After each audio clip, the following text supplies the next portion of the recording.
시청자 여러분, 먼저 새해 복 많이 받으십시오. 얼마 전에 우리 대통령이 신년 대담을 한 영상을 봤습니다. 고금리 때문에 다른 나라 경제가 많이 위축돼 있다고 말씀하셨던 것 같은데 꼭 그런 것만은 아니죠. 지난번에 일본 경제가 작년에 성장률이 꽤 높았다고 얘기를 드렸고 오늘은 선진국들 중에서 가장 잘 나가고 있는 경제 성장이나 주가 지수나 그리고 최근에 물가 상승률의 하락까지 가장 바람직한 경제 모습을 보이고 있는 미국에 관해서 살펴보겠습니다. 먼저 성장률 보시죠.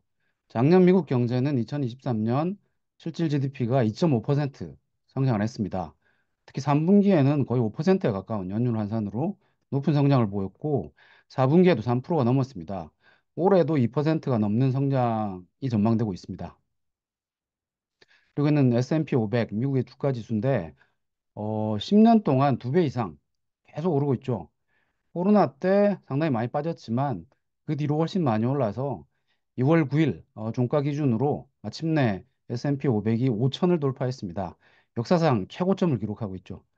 결국 그 장기 투자는 주식의 장기 투자는 미국 시장에 해야 된다라는 말이 틀린 말이 아닌 거죠.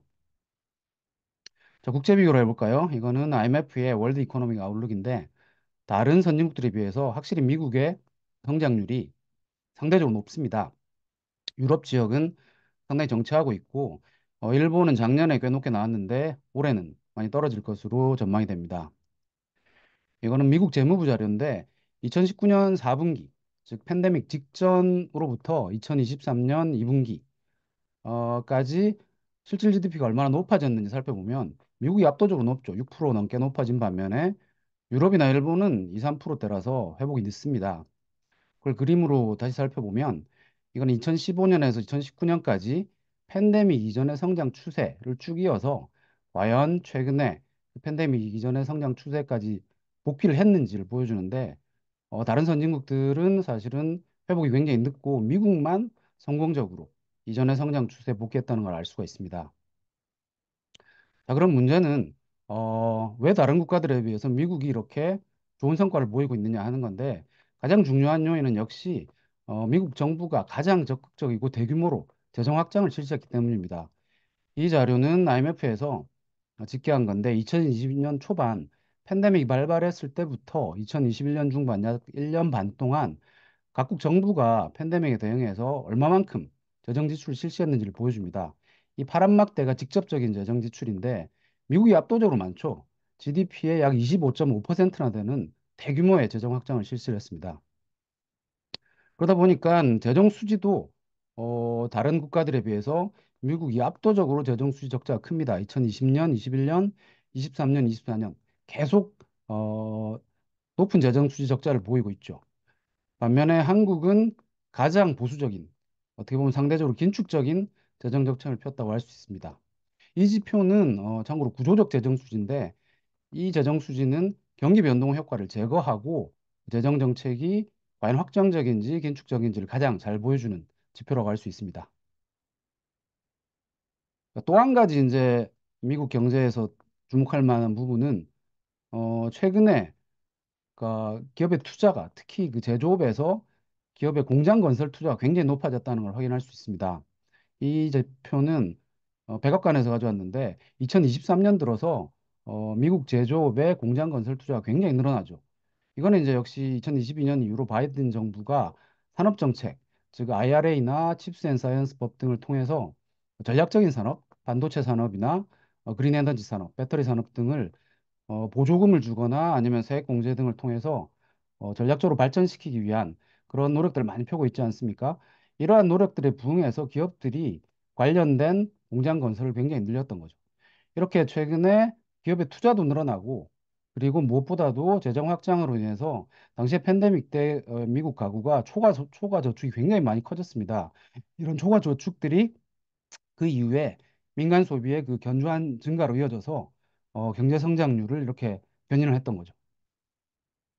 그 성장만 좋은 건 아닙니다. 재밌게도 소득 분배를 봐도 최근에 와서는 미국에서 임금 불평등이 줄어들고 있다는 걸 확인할 수 있습니다. 이 자료는 유니버시티 오브 매사추세츠의 듀베 교수의 연구 결과인데 2019년 말에서 2023년 말까지 4년 동안 어, 실질 임금이 각 임금 계층별로 어떻게 변화했는지를 보여줍니다. 재밌게도 1분위, 즉 저임금 계층이죠. 임금이 가장 낮은 20%, 하위 20% 1분위 계층의 실질 임금 상승률이 제일 높았고 반대로 고임금 계층의 실질 임금 상승률이 제일 낮아서 오히려 마이너스죠. 전체적으로 임금 불평등이 줄어들었다는 걸 알 수가 있습니다. 그래서 성장도 좋아졌고 그다음에 불평등도 개선됐으니까 사실은 굉장히 훌륭한 경제 운용을 한 건데 그럼에도 바이든 대통령에 대해서 정치적 지지는 굉장히 낮다는 것이 아이러니라고 할 수가 있죠. 사실 문제는 바로 인플레이션이었습니다. 바이든 정부가 그 지지가 높게 안 나오는 이유도 인플레이션이 최근 몇 년 동안 굉장히 높아져서 미국 시민들이 고통을 많이 겪었기 때문에 관계가 큰데 실제로 2021년부터 인플레이션이 굉장히 빠르게 높아집니다. 2022년 중반 6월 달에는 전년 대비 9.1%까지 기록해서 피크를 찍었는데 역시 이거는 이제 팬데믹과 관련된 공급망 마비, 셧다운도 있었고 경제 봉쇄도 있었지 않습니까? 그리고 2022년 초반에는 우크라이나 전쟁도 있어서 에너지 식품 가격이 높아졌고요.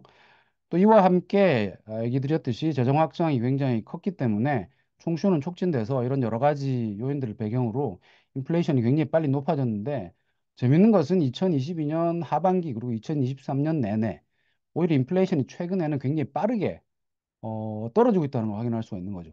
이 지표는 CPI, 즉 소비자 물가 지수에 기초해서 그려본 건데 연준이 더 선호하는 PCE, PCE는 개인 소비 지출인데 여기에는 의료비와 같은 지출이 포함되고 그리고 시골 지역도 포함되기 때문에 좀 더 범위가 넓습니다. 이 지표로 물가 상승률을 계산해 봐도 역시 비슷한 모습을 보이죠. 2022년 중반까지는 굉장히 높아졌다가 그 뒤로 빠르게 하락하는 모습을 확인할 수가 있습니다. 사실 그 과정에서 연준의 통화 정책이 초미의 관심사였죠. 연준이 사실 뒤늦게 2022년부터 금리를 굉장히 빠르게 기준금리를 인상을 합니다. 자이언트 스텝을 몇 번씩 펴가면서 2023년 7월이 마지막 금리 인상이었는데 이때는 기준금리 하단이 5.25%까지 굉장히 높아집니다. 근데 그 이후로는 인플레이션이 많이 떨어졌으니까 기준금리가 동결이 됐고 올해 들어서는 6월 중반쯤부터는 금리 인하가 될 것이라고 전망이 되고 있습니다. 그러니까 재밌는 것은 이렇게 금리를 높이고 그리고 인플레이션이 떨어지는 과정에서 놀랍게도 실업률은 별로 변화가 없었다는 것이죠. 실업률을 보시면 팬데믹 때 이렇게 치솟았다가 뚝뚝뚝뚝 떨어지는데 경기 회복과 더불어 2022년, 23년, 23년에도 약 3%대 중반에 거의 완전 고용에 가까운 실업률을 보입니다. 2024년 1월에도 가장 최근 3.7%의 실업률을 보여서 굉장히 낮은 상태죠. 그래서 이러한 변화를 우리는 이제 소프트 랜딩이라고 부릅니다. 보통 이제 연준이 인플레이션에 대응해서 금리를 급속하게 인상을 하면 노동시장이 위축되고 그러니까 쿨링 다운을 하는 거죠.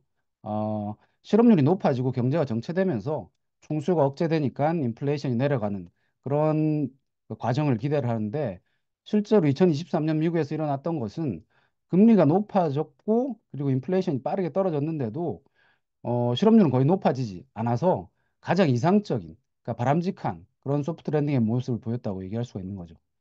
이 두 가지를 같이 그려보면 역시 인플레이션은 22년 중반까지 높아졌다가 빠르게 떨어지는데 실업률을 보면 2022년, 23년 별로 변동이 없죠.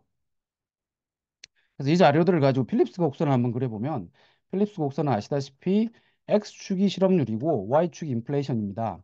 그래서 보통은 이제 교과서를 보면 실업률과 인플레이션 사이에 역의 관계를 보인다라고 얘기해야 되는데 실제로 2010년대 같은 경우는 잘 보이지가 않습니다. 거의 필립스 커브가 누워버려서 그런 관계가 보이지 않았는데 2022년에 팬데믹 이후 회복 과정에서 인플레이션이 치솟으면서 거의 L자에 가까운 그런 필립스 곡선이 나타났죠. 근데 이제 2023년이 되면 얘기 드렸듯이 실업률은 별로 높아지지 않으면서 인플레이션만 빠르게 떨어져서 소프트 랜딩이 실현된 모습을 확인을 할 수가 있습니다.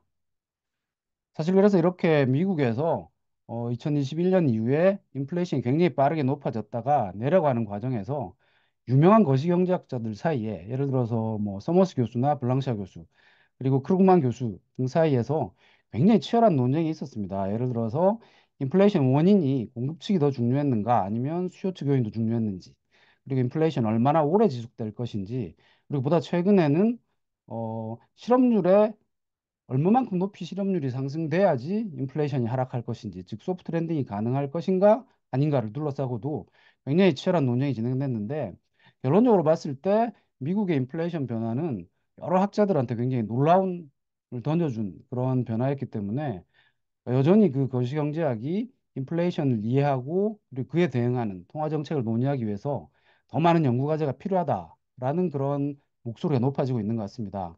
저도 그래서 거시경제학 수업 시간에 이 논쟁을 여러 번 다뤘는데 다음번 기회에 미국의 인플레이션 논쟁에 관해서 좀 더 자세하게 살펴보도록 하겠습니다. 자, 그래서 오늘은 경제 성장이나 주가 지수나 그리고 최근 물가 상승률 하락까지 가장 잘 나가고 있는 미국 경제에 관해 살펴봤습니다. 미국 경제를 보면 사실 굉장히 부러움도 드는 게 사실인데 뭐 정부의 적극적 역할이라든가 이런 부분에 있어서는 한국이나 다른 국가들이 배워야 할 점도 굉장히 많다고 생각이 듭니다. 자, 모두 설 연휴 잘 보내시고요. 오늘은 여기까지 하겠습니다. 자, 그럼 다음번에 또 뵙겠습니다. 감사합니다.